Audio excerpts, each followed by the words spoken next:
Hello, everyone. In this podcast, we will be discussing sensitive topics such as sexual assault. It's important to take care of yourself while listening. Some suggestions are listening while you're in a healthy headspace or knowing who you can reach out to if you become upset. Our 24/7 helpline for crisis calls based out of Central Florida is 407-500-HEAL. By contacting the national hotline at 1-800-656-4673, you can get support and learn about your local resources. There's always someone ready to help.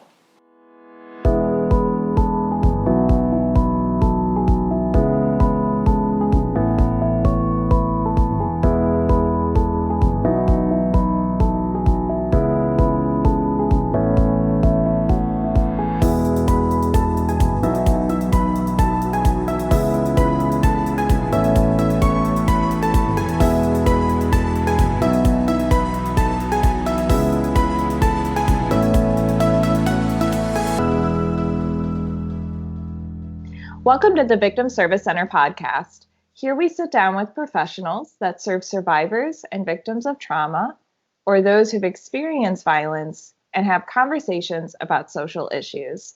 This week, we are talking about childhood sexual abuse. My name is Emilie Mitchell. My pronouns are she, her, and I'm the education coordinator at the Victim Service Center. With me today, I have Tracy Kelly. Tracy uses she, her pronouns and is a survivor of child sexual abuse from the ages of 9 to 11 years old by a family member. Tracy withheld her story for most of her life because she was scared, but after having her own children, she now speaks to other parents about keeping their children safe and also to other victims about how to not only survive their abuse, but learn how to thrive in life. Tracy, thank you so much for being here today. Thank you so much for having me. I'm really excited to be here. And I also have joining me Anne Pimentel-Kerr. Anne uses she, her pronouns and is the Children's Advocacy Center specialist at the Children Advocacy Center in Central Florida. Anne has over 25 years experience working with children and families and in the social services child welfare arena. Her experience includes working with children and adults in psychiatric facilities, DCF child abuse investigations, supervision, and many years as a child welfare trainer. So Anne, thank you as well for being here today. Thanks, Emilie. I appreciate it very much. I'm really excited to have this really important discussion with both of you. As a really brief introduction, childhood sexual abuse is defined as any sexual act between an adult and a minor when one exerts power over the other and is much more common than I think we realize. According to RAIN's website, every 9 minutes, Child Protective Services substantiates or finds evidence for a claim of child sexual abuse. And in the fiscal year of 2016 alone, there's strong evidence that 57,329 children were victims of sexual abuse. As always, these are just reported numbers. However, it highlights just how widespread and serious of an issue this is. That's why this week we're going to be talking about childhood sexual abuse, the definition of it, some signs of a child experiencing sexual abuse, and ways that we can help survivors and victims of childhood sexual abuse. So with that, I'd like to start off our podcast with definition. So going off the definition that I provided in the intro, sexual abuse can include forcing, coercing, or persuading a child to engage in any type of sexual act. So with that definition, Anne, are there any other types of sexual abuse that you would like to address? Yeah, thanks, Emilie. Yeah, there are other types of sexual abuse as well that it's important that people understand in the definition. It can also include to minors when one minor exerts their power over another minor. It also can include non-contact acts, which people don't always get that. So some non-contact acts such as exhibitionism or exposure to pornography, voyeurism, communicating in a sexual manner by phone or internet. Those are other things that do fall in the definition of sexual abuse.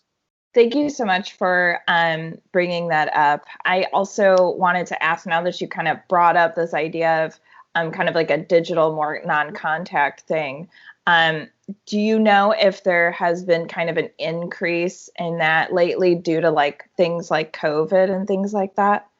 Yes, it has increased a lot. Unfortunately, the reporting has decreased because there aren't that many eyes on the youth anymore outside of the home. So what COVID has done is force people to be in isolation, which I call it just the approved isolation, which does allow for perpetrators or people with bad intentions with children to increase their sexual abuse activities and their grooming. So unfortunately, this situation over this last almost a year with COVID has put kids more at risk for sexual abuse.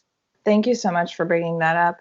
Tracy, I wanted to ask if you would be able to share a bit about your story of childhood sexual abuse. Sure.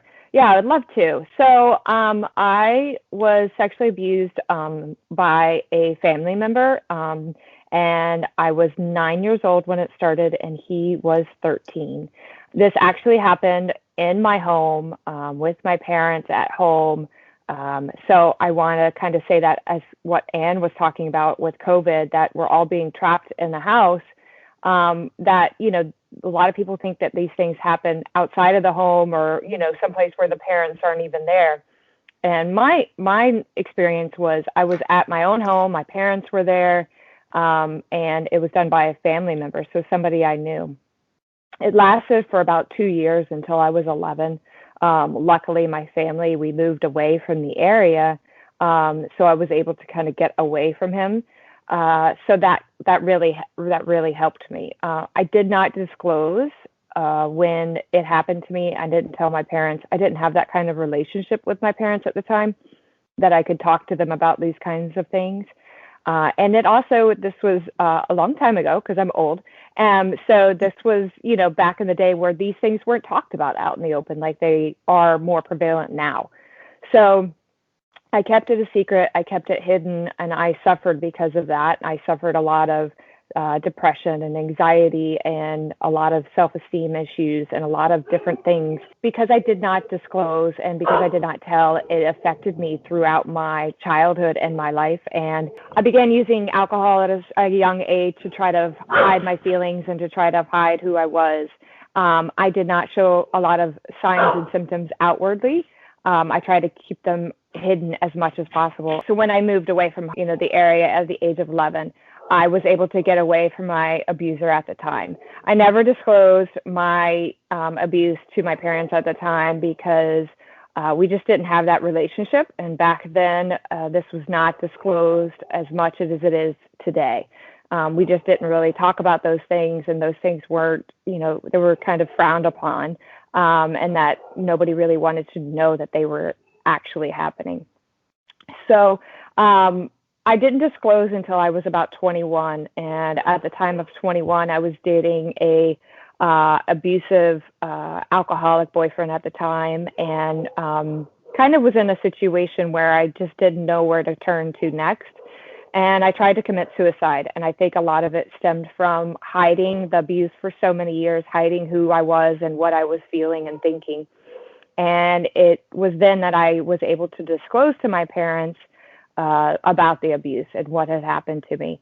Unfortunately, when I disclosed, it wasn't a great experience for me. My parents didn't really know exactly how to handle things. I don't fault them for that. I fault the times and not being able, the stigma surrounding everything.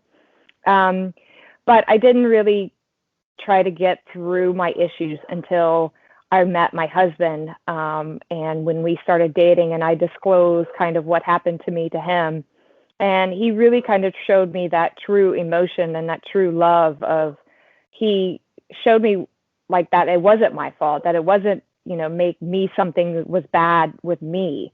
You know, he showed that he still loved me and cared for me no matter what happened to me. And that was like a first step for me. It was getting through it. And then it really was after I had my kids and starting to see my kids grow and seeing how innocent and pure and just how joyful they are made me realize that, you know, I was a kid myself, and I really, you know, a lot of these, I felt a lot of guilt and shame, and I thought a lot of it was my fault and I did something wrong. And it really wasn't until I saw how my kids were that, these are just innocent, sweet little kids. And they, it wasn't my fault and it wasn't something that I did. And then I vowed that I wanted to help myself get over everything that I had been through, but then also help, make sure I protect my kids. And I wanted to help other kids. So no kid had to go through this like I did. No child had to feel the way that I had to feel. And that's really when I started kind of speaking out and talking to other parents and other kids about, this situation and how to prevent things like this from happening. Thank you so much for sharing your story, Tracy. It's really, really powerful. And it really shows the effects and damage that childhood sexual abuse can have on someone. And at the same time, how we can be great supporters for people in our lives as well. I love you sharing that story with you and your husband. And I also appreciate and want to uplift the idea of that it really is not your fault.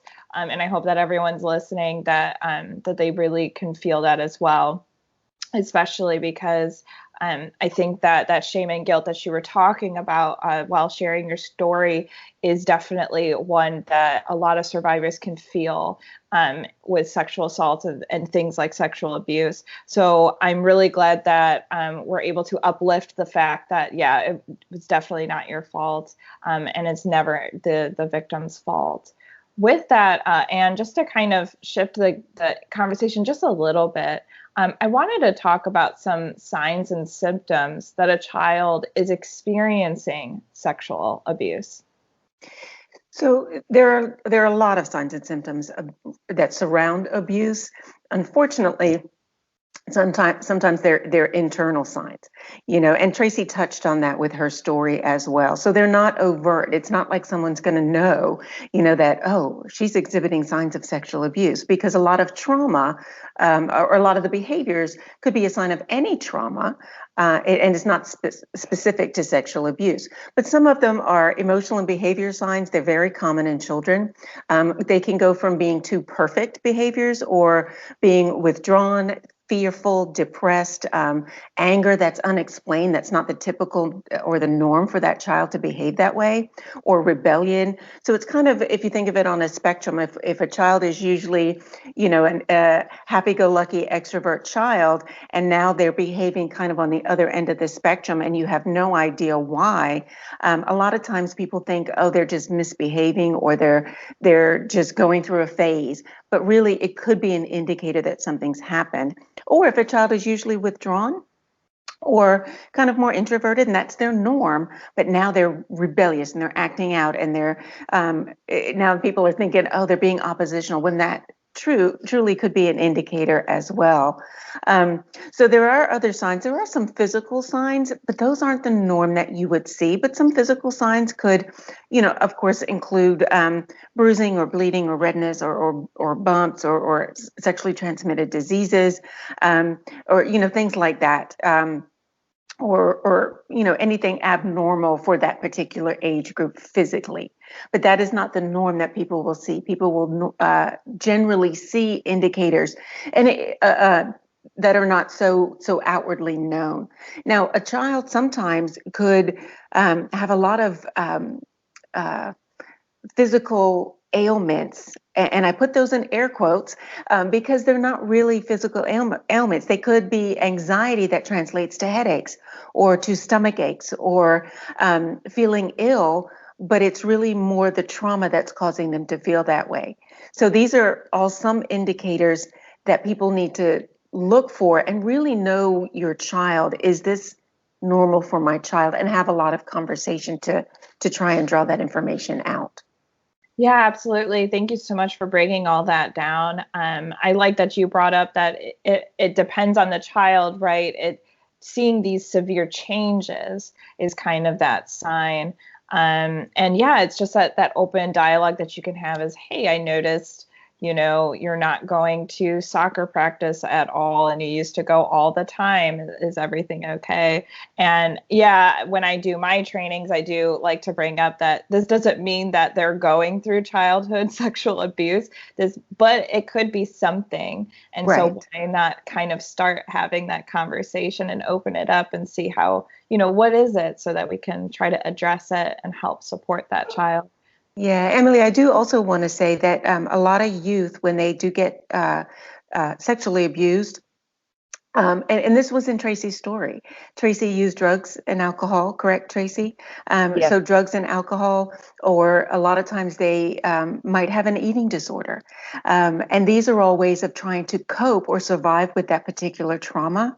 So sometimes when we look at kids who are using drugs, for example, we look at them, oh, they're making bad choices or they fell in with the wrong crowd, when really there might be a very big ugly reality for them, that they are truly just trying to survive and to cope. And at the time, that's helping them.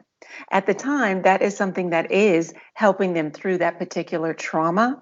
So we need to look beyond and past the use of the drugs, but why are they using? What is it that happened to them that could cause the use?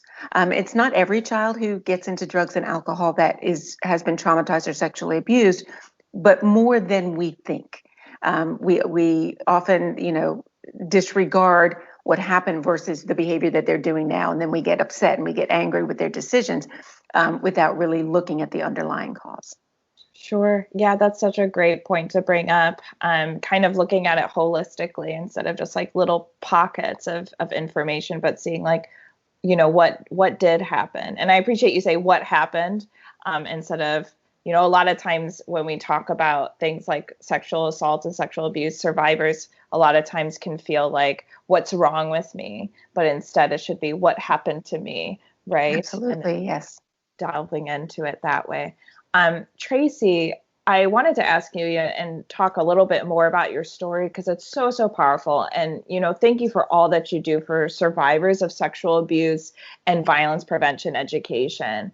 I know that you often go out and do public speaking, and recently you were actually on our victim blaming panel where you referenced the shame survivors of sexual abuse can feel, and you brought it up today. I wanted to see if you would be able to touch on those feelings of shame or any other emotions that you processed and how they possibly created that barrier to disclosing that you were mentioning. Yeah, and it kind of goes back to what we were just talking about, the signs of the symptoms of kids, because it kind of goes into that. When you're a kid, you're taught by your parents what's right and what's wrong. And I knew what I was doing was wrong. And so that, and I grew up in a very Southern household, and it was, you do what your parents tell you to do and you don't do the wrong things, because you're going to get punished if you do something wrong. So I think that was a big part of it. Was we knew, I knew my parents were going to punish me. I did something wrong, and I was scared, and then it was also, I was afraid, and I was very, I felt shame, and I felt guilt, and I felt like there was something wrong with me, and that I had done something just terrible and awful, and it's the guilt of everything that. That's why I didn't disclose. That's why I didn't tell anybody, because, you feel like it's your fault. You feel like you're this horrible person that did this horrible wrong thing. And because you feel this way about yourself and what happened to you, that it stems and goes into all kinds of different things where your self-esteem is very low. And we talk about, signs and symptoms, and when you're a victim of this kind of thing, you just want to feel like you're normal. You don't feel normal. You don't feel like you're a normal person anymore. So you try and attempt to do everything to feel and to look like a normal person. So I tried to hide, my pain and my sadness from, my parents and my friends, because I didn't want to be seen as something different. I wanted to be just like everybody else. And I think that was a hard thing for a lot of kids who are victims of, you just want to be viewed as somebody normal, and you don't want this to happen to you. And so, you try to cover it. And, Anne mentioned, anorexia and eating disorders. I went through that, and I went through all kinds of things just to try to find something that I could, just hide the pain and cover it up. And I think the other part of it is you don't want to tell anybody because you're afraid of how they're going to view you. Like, I was so scared of how people would see me. And I've talked to so many people who are also victims. And that is their biggest thing, is they're scared of how people are going to see them. And like I mentioned, my husband, when I told him about things that had happened to me, I saw he would cry, and he just felt for me. And he said, "I'm so sorry that happened to you. And I still love you. And I still think you're an amazing person." And it really made me see of like, okay, maybe I don't have to be viewed as this person. I don't have to be, viewed as this thing or that thing. And so that kind of helps, but it's a barrier that victims have to go through, the stigma that kind of surrounds this whole thing of it's something that, happened to you, and you have all of this guilt and this shame, and it's really hard to get over that, and to kind of come out and say, this is something I went through, but it doesn't define who I am. Absolutely. Thank you so much for sharing all of that. I hear that really supporters in our lives and being able to process those emotions and talking about how it doesn't define you has really, it seems like it really helped you process all of those emotions that, again, society puts on victims, unfortunately, of, that the victim blaming mentality, really, that we live in, the society, that rape culture that we live in, of this idea that what happens to someone, it's their fault, which absolutely it isn't. So it must be very incredibly difficult to process those emotions. And I'm really glad that you were able to have such great supporters in your life. And thank you for sharing that journey with us. And talking a little bit about different aspects of sexual abuse, I did read a statistic somewhere that about 90% of sexual abuse actually involves a perpetrator that is known to the family. So could you speak to the complexities of these relationships and how they can affect survivors? Sure, absolutely. And I just want to go back to Tracy for a second. Tracy, your story is so compelling because you are talking about everything that victims need to know. Everything, as far as the feelings and the guilt and what you went through and how you felt shame and all of that. And I commend you for sharing your story. I commend your husband for understanding what happened to you and just being such a supporter. And like Emilie mentioned, it's being that one person, that supportive person to really wrap you up in their arms and just love you regardless of what happened to you so that you can help work through this issue. So I am humbled by your story, and I hope that those who are going to hear this will be empowered by you sharing your story. And really, you're going through all of everything that we try and educate people on. But it's so much more impactful coming from somebody who went through it. And I'm sorry that you went through this. It sucks that you went through this. However, for you to be able to share this and help others is incredibly empowering and incredibly powerful. So for that, I thank you. Thank you very much. Thank you so much, Anne. That's very sweet. So back to the perpetrators coming from people that we know. Yes, your statistic, Emilie, is correct. 90% of kids who are victims of sexual abuse know their abuser. And Tracy shared that already. It was a family friend or member of the family that abused Tracy. So 90% is someone that the family knows. So let me break down those statistics just a little bit more. So 30% of children who are sexually abused are abused by a family member. 60% are abused by someone that the family trusts. So that's where the 90% comes from. So look, big picture, 90%. So if any of us think about it, we invite family and friends to our homes all the time, right? People that we trust are coming into our house. Let me give you another statistic as well. So 40% of children who are sexually abused are abused by older or more powerful children.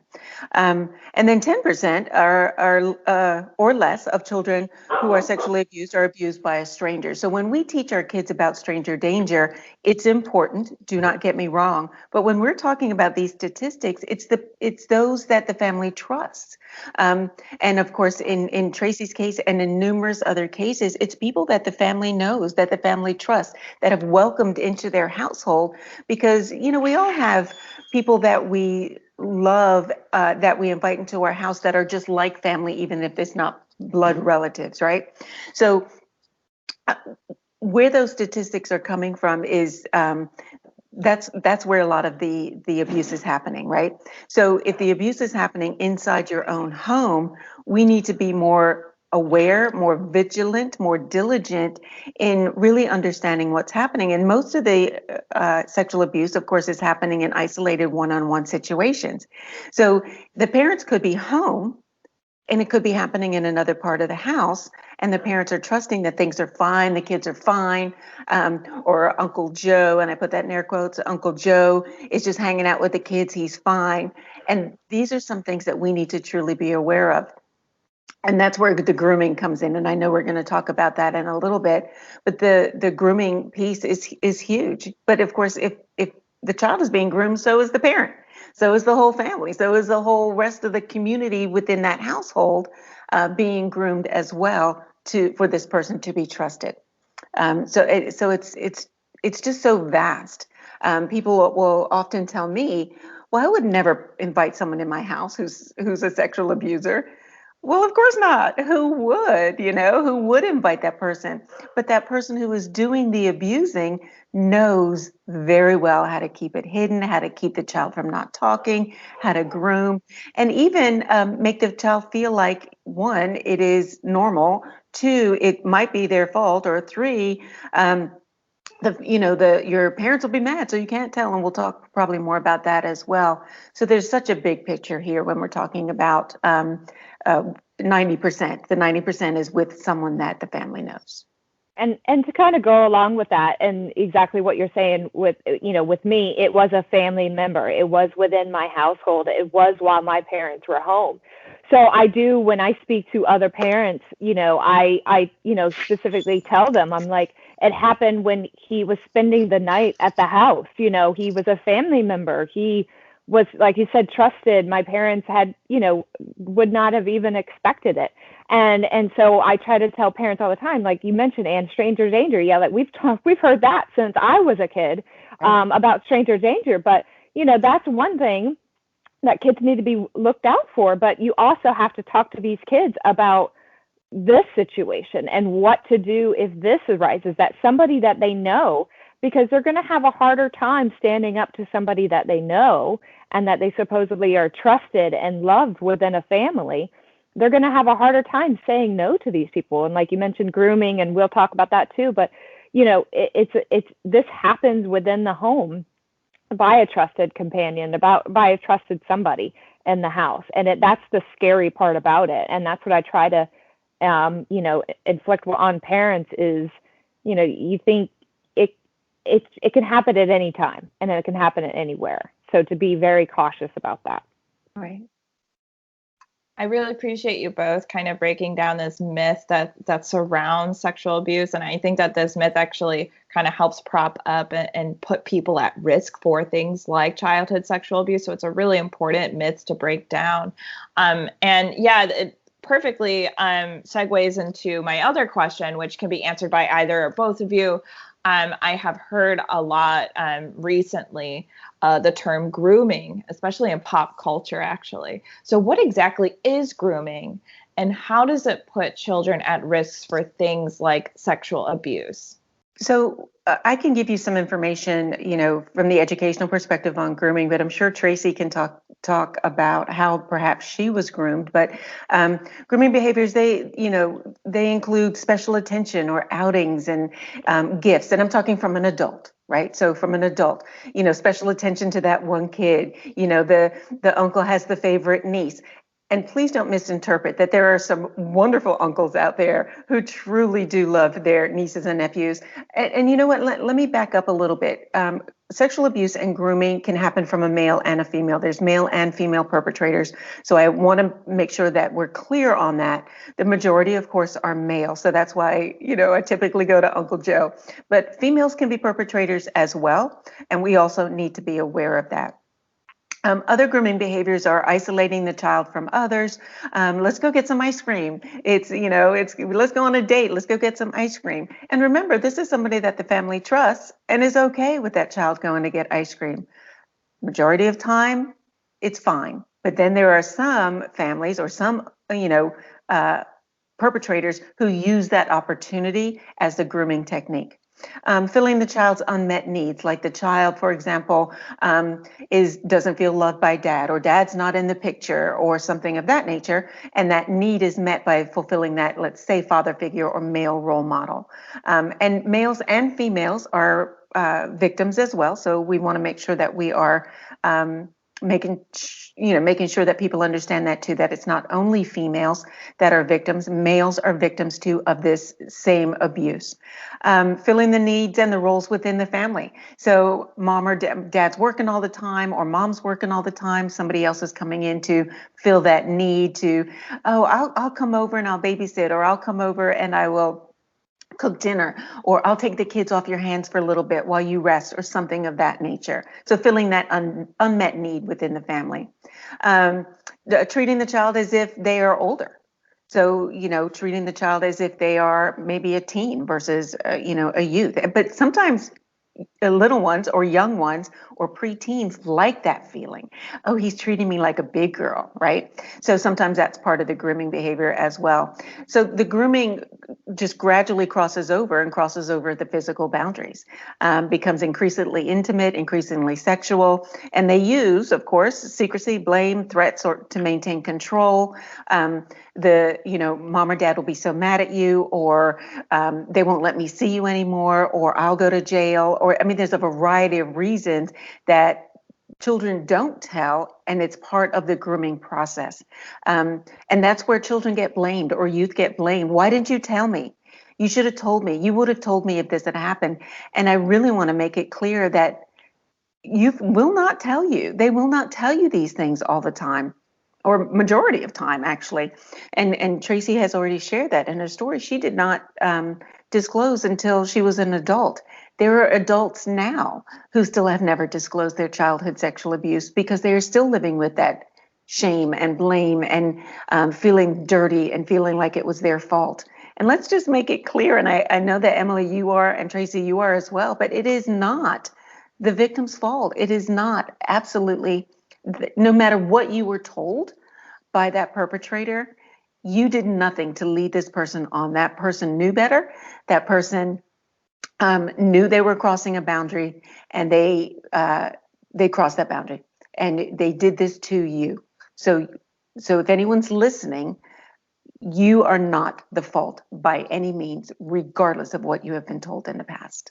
Yeah, and I can comment about the grooming, about the specific grooming that was done to me by this family member is, you talked about gifts and things like that. Like I remember he would give me like video games, or, would let me he'd be like, well, I'll let you play my video game, when you come over, or, he did try to, use the manipulation and the gifts kind of thing on me. And he made me feel like, well, you're this special person, that you're helping me, and, you're doing this for me.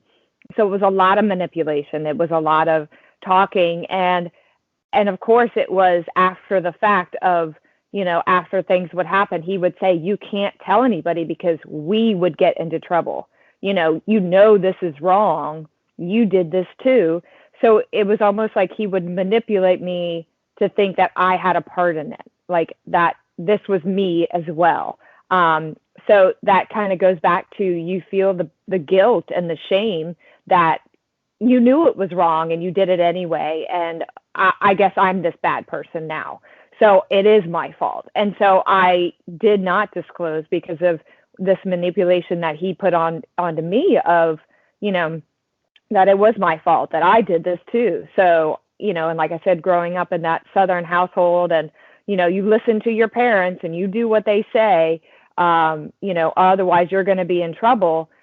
You had that fear, And I think now as a parent, I tell my kids that, there's nothing you can say to me that I'm going to get angry with you, that I'm going to be mad at you. Like I might be upset at your decision, and I might be, that there's might be a consequence to your decision, but I will never stop loving you, or I will never be mad at you for something that happened. Like, that's just one of the things I've made sure to talk to my kids about is, trying to combat that grooming thing and let them know, like, don't let people, give you gifts if, things like that are happening. If somebody's telling you, hey, I'll give you this if you come do this, and that manipulation, I make sure, I tell my kids like all the time, don't get sucked into that, don't, you need to come talk to me if you're feeling uncomfortable about a situation. And I think that's the biggest thing that we have to have with our kids is you have to have that open conversation with them. They have to be able to feel like they can come and talk to you and that they won't be blamed for this. And that's a big thing is, and I tell my kids all the time, like, even if you make a bad decision, it's okay.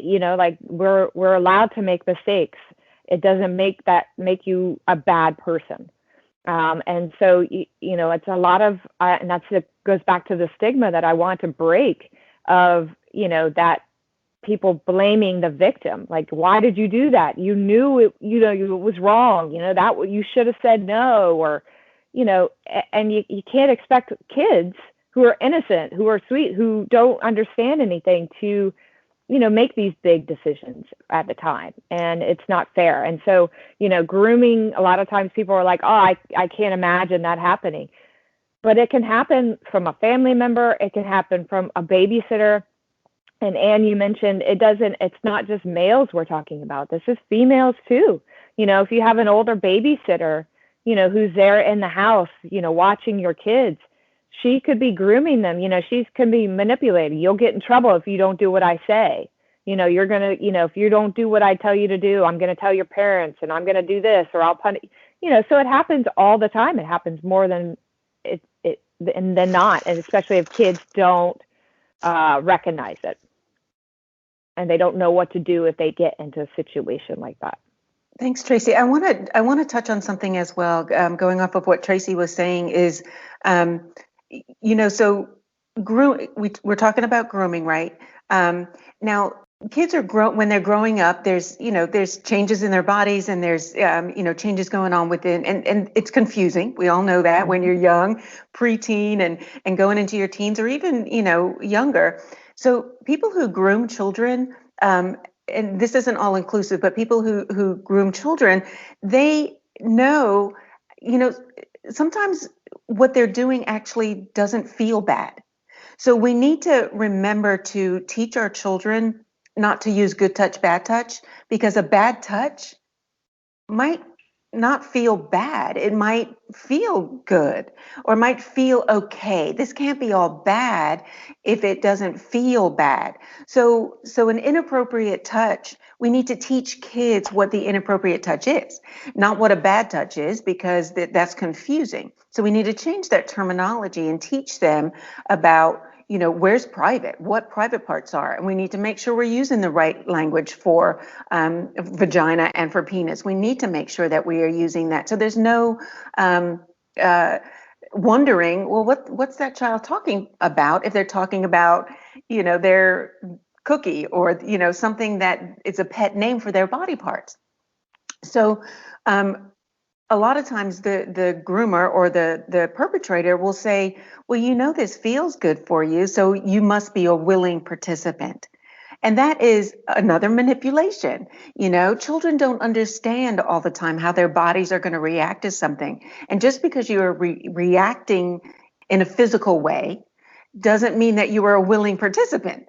You know what I mean? So it's really important that we identify that with kids as well, and really talk to our kids early and often about sexual progression within their body. So you start off with the young books and you just progress to the next level, and it's constant talking, and make it a constant part of your conversation within your household so that it is open, right? Yes, having that open conversation with your kids. And I remember I started going to therapy to deal with my issues because my kids were young and I wanted to know how to protect them. And I remember going to a therapist and saying, this is what happened to me as a kid. How do I prevent my kids from it happening to my kids? And that's really how it started, of me going into a therapy and actually trying to get over everything that happened to me. Is I had this fear of, how do I protect my kids? And it began of, talking to them about their body parts. It began in the bathtub where, we would play the, where's your nose? Point to your ears. Where's your eyes? And where's your penis? And where's your, because I would want to make sure they knew all of their body parts. And, and as they progress, as you said, as they grow up and mature and, okay, now this part that your underwear covers, nobody's allowed to touch that, and this and that. And, and we talked about it, like, okay, sometimes doctors are going to they're going to have to touch it because it isn't a part of your body, and they have to make sure that it's okay, but this is a good touch and this is a bad touch. And I know you talked about this, like, it's very confusing for kids because, yes, when there is a touching down there, when you have a sensation, it's a very confusing thing because you're like, I know this is bad, but it feels good. How do I differentiate between the two? And it really kind of affected me going into, my dating life and being with men is how it was a very hard thing, because I was like, wait, is this a good touch or a bad touch? But I'm feeling this way. Should I be feeling this way? And it was a very confusing time. So for sure, talking to your kids about, that we still are human. We still are going to have sensations. Things still feel good to us, and it's okay. Those things should feel okay and good to us if it's done in a proper way. If it's done in a way that, we are accepting, willing participants in it. So I think having that conversation is making sure, you're talking to your kids, don't give these, pet names for, their parts or body parts, because you want them to know that these are the true names. My kids have said, penis and vagina for years, and they say it all the time, and it's okay. It's an okay word. It's not a secretive word that should be hushed or not said at all. So that's an important thing to note as well. Absolutely. Those are also all great points. So the other thing that I wanted to say, and this really goes off of what Tracy was saying in her story, is that Tracy, you didn't feel comfortable talking to your parents because this wasn't something that you talked about openly, and a lot of the other feelings that you had as well. What I really want to encourage is that, of course, what Tracy was just saying about talking to your kids about their body parts, absolutely, that is the absolute start, early and often, which is what Tracy is doing right now, which is fantastic, and learning some of the ways that you can prevent this happening for your kids. The other thing I would like to encourage folks too is, no child wants to disappoint their parent, so as a lot of times when I do particular trainings, folks will just sit back and say, oh, my kids will tell me anything. My kids will tell me everything, so I don't have to worry. But here's what I really want to encourage folks is, you might have a great relationship with your child, and that is fantastic, but doesn't mean that they're going to come and tell you when something like this happens. So my encouragement, of course, is to continue that conversation, that dialogue often, but be very careful in thinking that you don't have to worry because your child will come and talk to them. So I do encourage that you identify with your child who they feel is another safe adult, whether it be, a trusted family member, somebody, an aunt, an uncle, older brother, whoever that person is, a teacher, whoever that trusted adult is, that they have someone that they can go to, because they might need that buffer before coming to mom and dad, because they are terrified of disappointing mom. terrified of disappointing dad, terrified of what their perpetrator, their groomer, is telling them will happen, because that is very believable to a child. A child will believe that dad's going to go to jail, or that that they will go to jail, because sometimes they don't want the perpetrator necessarily to go to jail. They just want the stuff to stop. They just want it to stop. They might even like the perpetrator.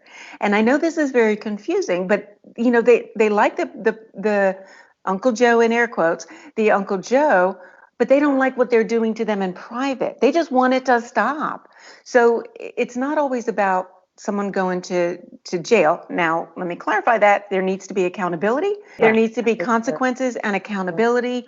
And if this is something that they're doing to one child, chances are it's happening to another child. So jail might be the right opportunity or right option for that person. But really, it's important that parents understand the mindset of a child as they're going through this. It's not an automatic that I'm going to tell mom and dad, because they're in it and they don't know how to get out of it. So if they identify another safe person, the parents and the child, so it might be something like, so Emilie, if something happens and I'm not here right away, or if something happens, or if you need someone to talk to, who do you feel the most comfortable talking to? So the parent shouldn't be identifying the person. The parent and the child should be identifying the person, and use a safe word or something like that. So I just wanted to throw that out as well, as far as, don't assume that your child will tell you everything because you have this great open relationship, which I think is great that you have that open relationship, but it does not mean that they're going to automatically tell you something. That's true. And I just to kind of say that, like I mentioned, I've talked to my kids all the time about this, and I talk to them, and, we are try to be my husband and I try to be a very, let's have conversations, let's talk, let's, it's okay, you can tell us. And even though we might feel like, oh, they could tell us anything, or they do, I probably, I know they still don't tell us everything. I'm sure there's some things at school that they don't tell us. And it'll happen like months later, all of a sudden they'll be like, oh yeah, this happened. And I'm like, well, why didn't you say anything then? And they're like, I don't know. And da, da, da, da. And so, you have to kind of check in with your kids a lot and often, and Right. You have to find that bonding time. And I want to say, for parents out there who are listening, of how do I talk to my children? What do I say? There are resources out there that you can get help on how to talk to your kids or what to say to your kids. But the most important thing is just to, try to start having that conversation with them early on and often. And you keep talking to them, and no matter if it's a little thing or a huge thing, react the same way. Don't for a little thing be like, oh, well, never mind. Okay, it's fine. And then a huge thing, you blow it out of proportion, because then the child is going to think, well, I can only tell them the small things, because the big things, that's too much. So, you have to, as a parent, you have to make sure that you're listening and responding to your child, in a way that's, you're listening to all of it, the bad, the good, the little, the small, the everything, and to keep that conversation going between all of you. Oh, such a great point. Such a great point, Tracy. That's awesome. Yeah. I'm learning so much from both of you. And what I'm hearing a lot is just, especially with survivors of childhood sexual abuse, it seems like there's this barrier to disclosing. I'm hearing a lot of fear of getting in trouble, the secrecy and groomers using that, the shame, how you'll be seen if you do disclose those kinds of things. So I wanted to ask you, Tracy, how can harboring these experiences affect a survivor, and what motivates you to share your story? So that's a good one. I talk a lot about that. And I have come from, I think I've been in some dark places in my life because of my experiences, because of hiding from them, because I kept everything in. I suffered from anxiety and depression and low self-esteem, and I never felt that I was worthy of love. And I think that was one of the biggest things that hurt me growing up, is I just never thought that I was worthy of someone loving me or caring for me, because of this that happened to me. And I think, I drank at an early age, and I tried not to be who I was, because I felt like the person that I was not good enough, was this horrible, bad person who did these bad things. And I always felt like I had this deep, dark secret. And if anybody knew my secret, then they would truly know what kind of person I was. And I never wanted anybody to know that. So I never tried to be myself. I always tried to be somebody different, and, not let people know what I was truly feeling. And that led to, a lot of depression, that led to some, suicidal thoughts. And I think I missed out on a lot because of having those feelings of I didn't want to go on experiences and have good things happen to me, because I just felt like I wasn't deserving of them, and I was always constantly questioning why me. And it was just a hard thing to kind of get over, and to realize that just because this thing happened to me doesn't define who I am. Just because this happened, that I had no control over, it doesn't define like what I'm going to be. And so I want to talk about it. And once I started talking about it and sharing my story, it kind of empowered me more to say that, every time I speak and I share my stories, and especially if I'm sharing with other, victims and survivors, we all are like, yes, that's exactly how I feel. And it makes me feel like I'm not alone, that I'm not the only one that feels like this, and that all victims have that feelings of the same thing, of the guilt and the shame and the blame. And knowing that you're not alone in these feelings, knowing that you can help other people when you talk about your feelings, that's why I share my story. That's why I want to help others, is because I want other people to not have to go through what I went through, as far as all those years of depression and suicide and thinking of I didn't belong or I didn't deserve anything. And I want other people to see, like, you were a victim and you got through it. You survived that. So now let's take it and pay it forward. Let's do something positive with it. Let's thrive through our life and build other people up and help other people realize that things that happen to you doesn't define you. It helps you just become who you are, and you can become a stronger person because of it. Thank you so much, Tracy, for all that you do for survivors of sexual abuse and for the community in general. And thank you for sharing your story. Going back to kind of those long-term effects for survivors of trauma, and research has shown that there are, lasting effects on our mental and physical health if we've experienced traumatic events. So can you speak to common effects sexual abuse can have on someone in the long term? Yeah, absolutely. And I think I just want to reiterate some of what Tracy said. And she's talked about, some of the effects that it's had on your self-esteem, on your overall well-being. And because of this, it changes who you think you are, changes your perspective on, who you are. And if you don't feel worthy, if you don't feel loved, and you feel like, this is who I am now, it changes your outlook on life. It changes your outlook on, where your hope lies, and for Tracy and for a lot of other folks, I'm sure, that are listening to this podcast, without that disclosure, or without that moving forward, without that hope, you can get really stuck in what has happened to you, because you think this is who you are. But like Tracy said, once she disclosed and started to share her story, and not everyone has to share their story with, on this public forum. However, you can see with Tracy, this is helping a healing for her, but healing for others as well, who recognize that they're not by themselves. They're not alone in this. This happens. And it stinks that it happens, but it does happen. You are not alone. You're not the only one that this has happened to. So talking about it does help. Now, going back to what you said about traumatic events, and we call them adverse childhood experiences, and this is one of those adverse childhood experiences, being sexually abused. And it's horrifying. It changes the perspective of a person's mind and their body. So there are a lot of long-term outcomes. So think of physical and mental health, right? So physical and mental health it changes how you view things. For one, your mental health, there could be depression, and Tracy talked about that. It could be low self-esteem. She talked about that.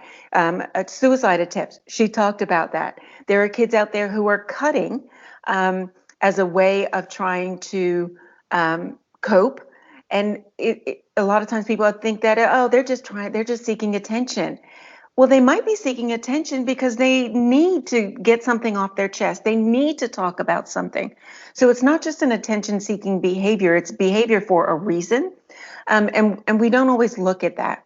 And then, the physical body as well. So if you're suppressing these types of emotions, and you have depression and you have other anxieties, there's headaches, there's stomach aches, there's physical ailments that are harbored in your body that sometimes you don't even understand where they're coming from. I don't know why I feel this way, but a lot of that stress and trauma is still in your body. Absolutely. And, you brought up the adverse childhood experiences. So I wanted to ask a little bit about, there's this survey, the ACEs survey. Where can someone take this if they're interested? And can you explain a little bit about the ACEs survey and what recommendations as far as safety do you have before someone takes the ACEs survey if they're interested? Yeah, absolutely. And the ACE study, I think it's called Find Your ACE Score. And you can simply Google that and it'll come right up. But here's what I want to say about finding your ACE score.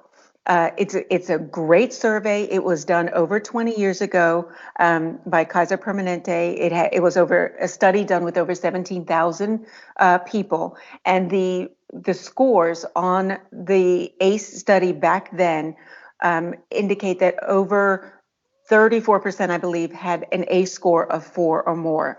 So on that ACE score, and these were adults, mostly educated adults that talked about their childhood adversity. So there's 10 questions, and they include sexual abuse. Were you sexually abused as a child? So it's all up until you're 18 years old. Sexual abuse, physical abuse, neglect, domestic violence is a question on there. If a parent was incarcerated was on there. And it's broken out into a couple of different segments, but there's 10 questions. And simply what you do is if it happened to you, then you just check yes, or you get a score of 1. If there's another one, you get a score of 2, et cetera, all the way down. Don't overthink it. Well, yeah, it happened, but it didn't have an impact, but it happened. So it's an ACE score 1 through 10. So what I want to tell you about the ACE score is before COVID, and I used to do face-to-face trainings, I had people do the ACE score because we had supports within that training environment, and it is important that yes, you get educated on what it means, but also that you're not putting yourself in a reactionary mode, that you make sure that you do have supports around you if you're concerned that, oh my gosh, this is resonating with me. I have this ACE score now. What do I do? So just be aware of that and maybe learn a little bit about what the ACE score is. So with that said, you can find it right online. Finding your ACE score. So you have to Google it, and all kinds of stuff will come up.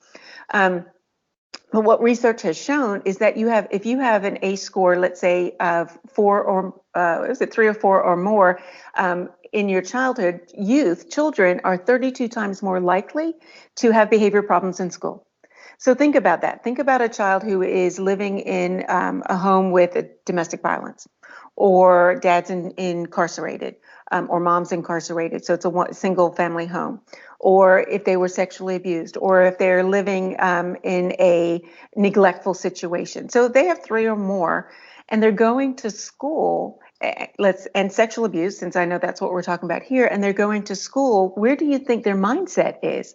Their mindset is it's very difficult for a child to learn when they are dealing with their traumas in their home on a daily basis or on a routine basis, right? So when we look at kids who have an ACE score of 3 or more, and they're 32 times more likely to have behavior problems in school, that's huge. That is absolutely huge. And this happens in our school system. And so kids are acting out. And what happens when kids are acting out?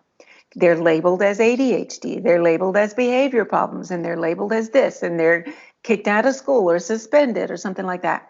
So now I know with Orange County, for sure, a lot of the social workers and the mental health professionals are really looking a little deeper than, why is this kid acting out? Is it really ADHD? It might not be.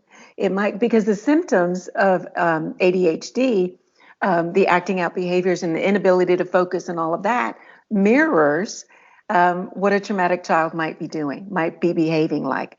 So, which is great that we're talking about ACEs and what an ACE score could look like in a child.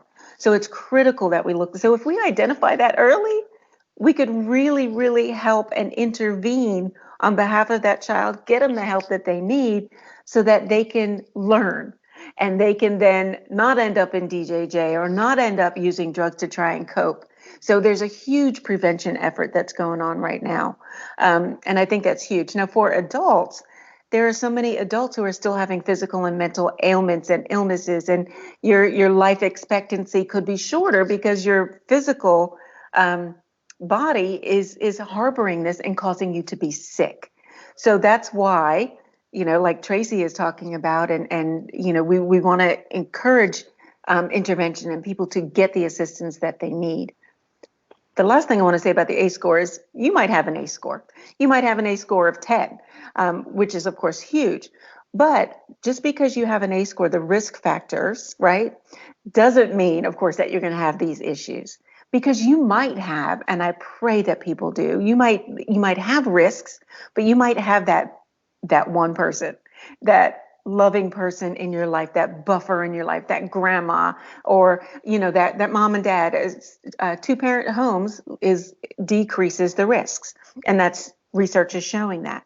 So if you have that buffer, you have that one person, you have school, which is your safe place, you have that sporting event that football or basketball or whatever that sporting event is, that is your safe place, that can decrease a lot of the issues. Absolutely. And speaking of that safe place that you were mentioning, Anna, I wanted to talk to you a little bit about Tracy. You were talking about how when you first shared your story initially, that maybe the reaction wasn't what I like to call like reacting responsibly or in a supportive way.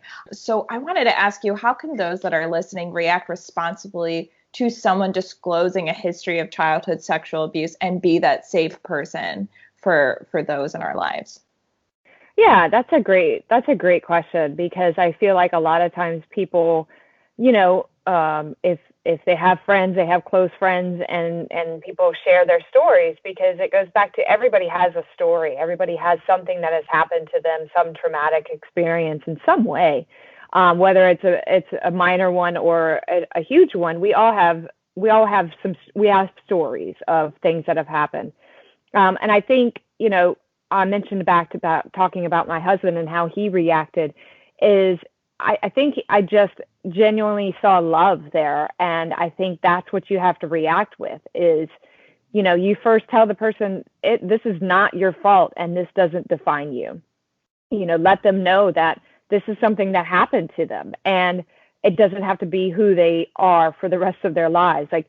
And it happened and it's not their fault. And I think that's the biggest thing that a lot of victims of sexual abuse want to know is it wasn't your fault, and we've talked about like the good touch and bad touch, and it gets very confusing in your brain on what was good and bad. And we just want to know that, it doesn't make us a bad person. It doesn't make us damaged goods. It's okay. So if you're listening to somebody and they disclose to you about their story, about their abuse, just listen to them, let them tell their story and believe them and trust in what they say, and just tell them, I understand and I'm very sorry and I still love you.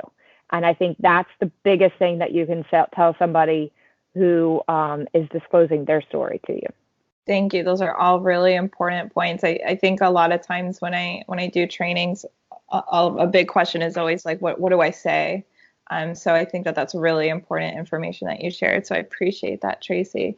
Speaking about, resources out there and other safe places, and what resources are out there for survivors of childhood sexual abuse. And also, if you could go into services that the Childhood Advocacy Center or the CAC provide victims, that would be great too. Sure. So, of course, the Victims Service Center is phenomenal. Victims Service Center has a lot of services for sexual abuse victims and counseling and therapy, which is phenomenal. And it's I believe it's more for adults, Emilie, and maybe you can talk to a little bit more about that. But as far as the Advocacy Center goes, we have the Healing Tree, which is for children. The Healing Tree is phenomenal, and we focus specifically on children who have had trauma, physical or sexual abuse. It could be domestic violence. And what's really cool about the Advocacy Center is that everything is housed under one roof. So if a child has to come or has physical sexual abuse, and they need to come in for an interview, like a forensic interview, our child protection team does that. And that is they're highly qualified forensic interviewers, kind of like you see on CSI, right? So they're highly trained on how to talk to children without asking leading questions.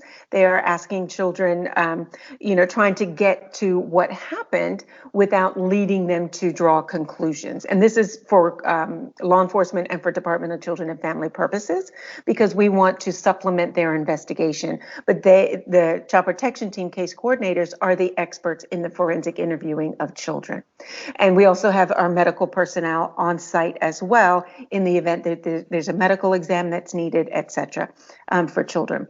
But under the same roof at our Advocacy Center, which is so child friendly and beautiful, we have the Healing Tree. So the Healing Tree is right there. So that if the kids are coming to us, they're coming to us for some pretty ugly reasons, right? But we want the environment to be trauma friendly. So our environment is welcoming, and it's open, and it's friendly, and it's very kid appropriate, so that they know each time that they come back, it's a consistent atmosphere. So our Healing Tree, they are the therapists there. They do trauma work. They are highly skilled in figuring out which is the best approach to help the kids deal with their trauma and to get healing.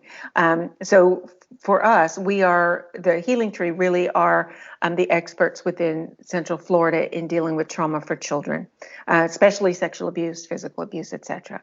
The other thing that I want to make sure is, if you're looking for therapy or looking for a counselor or a therapist for your child or for an adult, please make sure they are trauma informed, and that it's not, you don't want to go to a marriage and family counselor, which are great for marriage and family issues, but this is a whole different issue. So you want to make sure that it's someone who is trained in how to deal with children with trauma.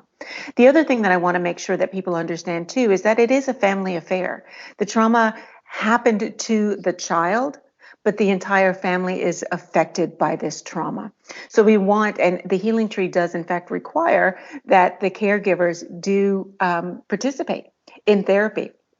Because imagine if a child is going to therapy, trying to deal with, trying to learning new coping mechanisms.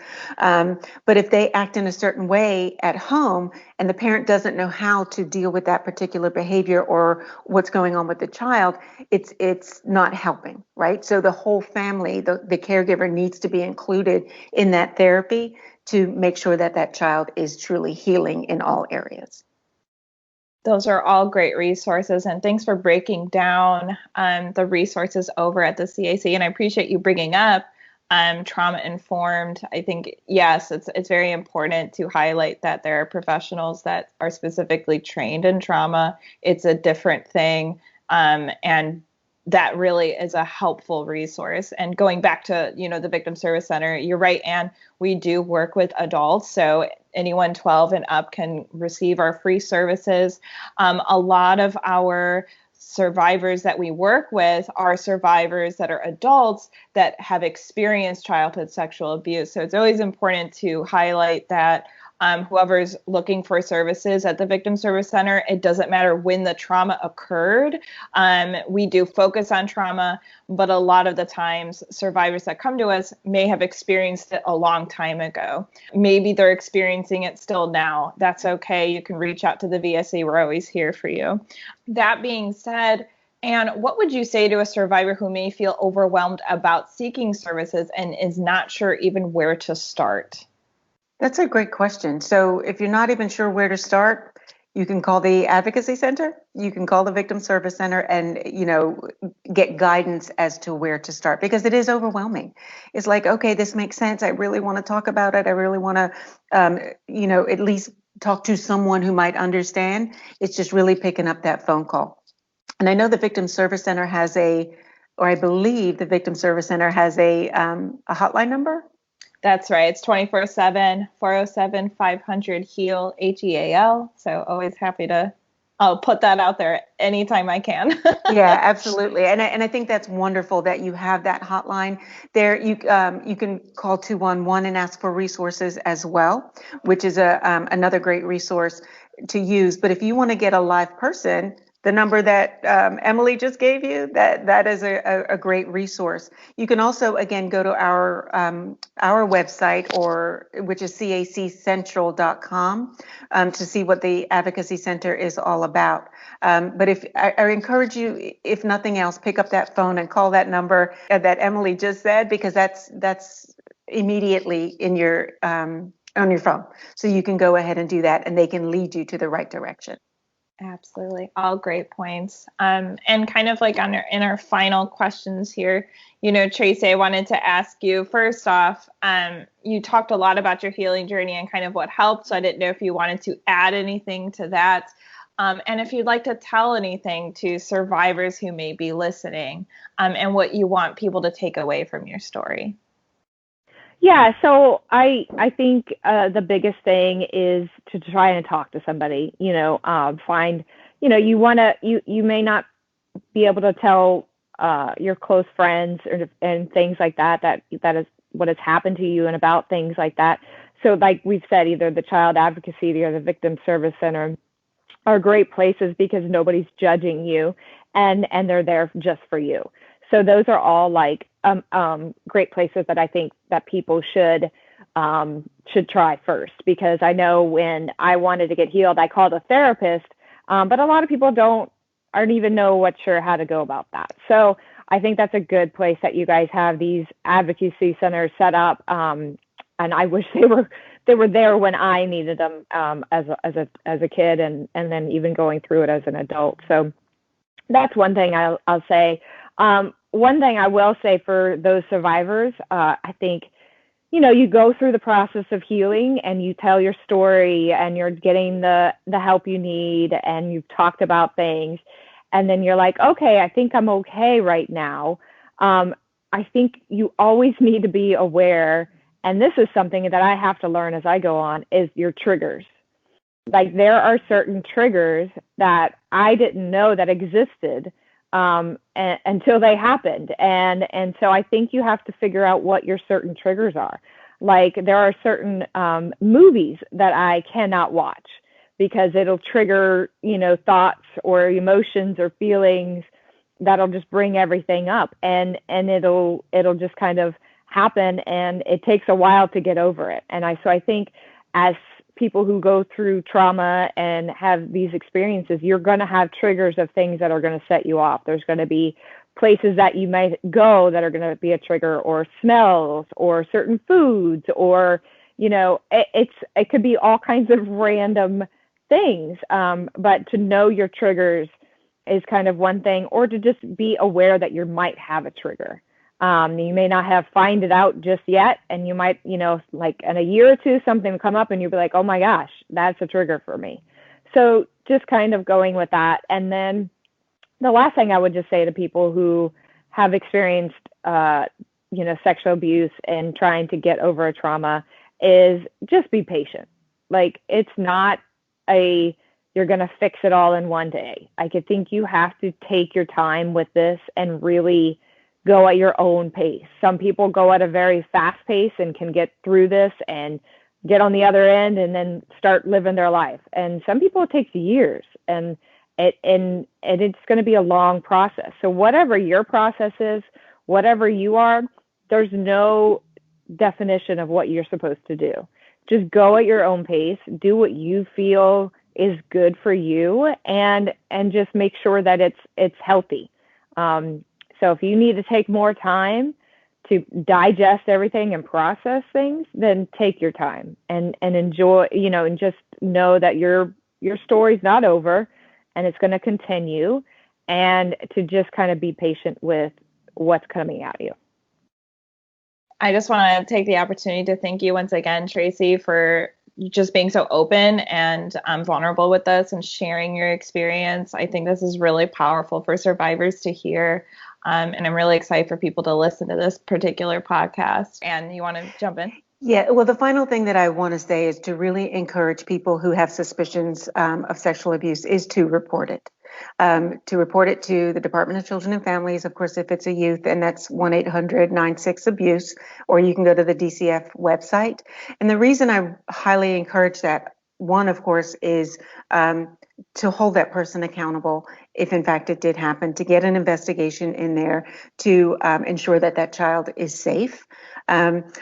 But also, if it is happening to one child, it might be happening to another child, and we want to stop that from happening. So what happens oftentimes is that people are aware that something might be happening, and they might distance that child from that perpetrator, which is great because you want to have that protection piece.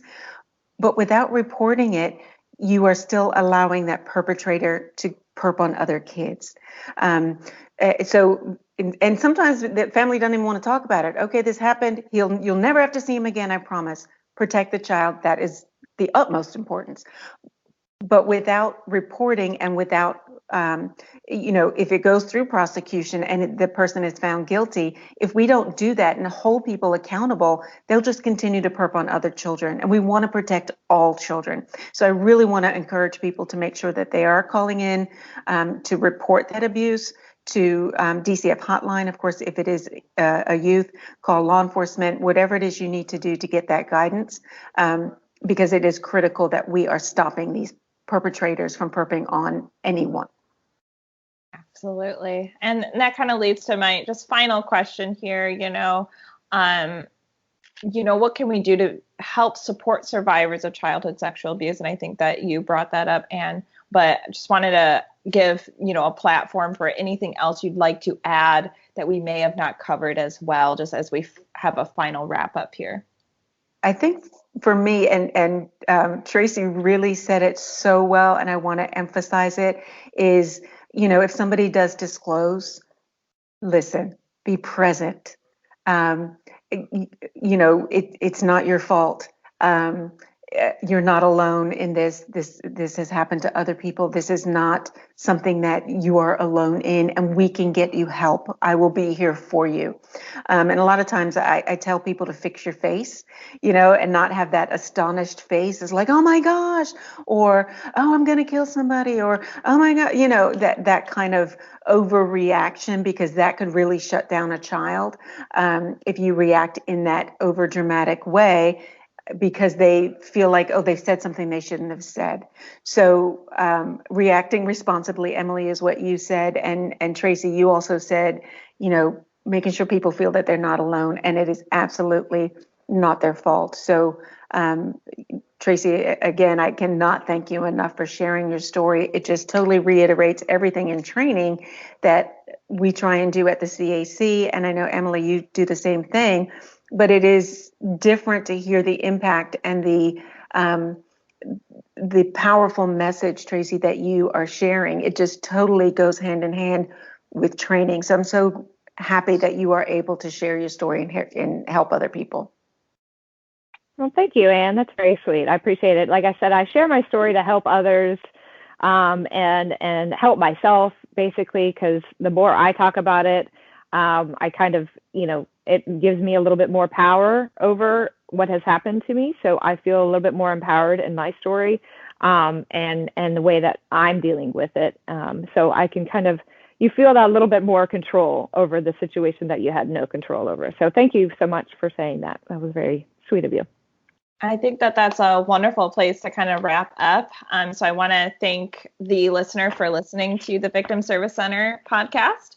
The VSC is a nonprofit organization that provides free, confidential counseling services for victims of any kind of trauma in Central Florida. To learn more about our services, please visit victimservicecenter.org. And to everyone listening, healing is not linear, and you are not alone. And I just want to thank you once again, Tracy and Anne, for being here today with me. Thank you so much. I appreciate it, Emilie. Absolutely, Emilie. Thank you. Thank you, Tracy.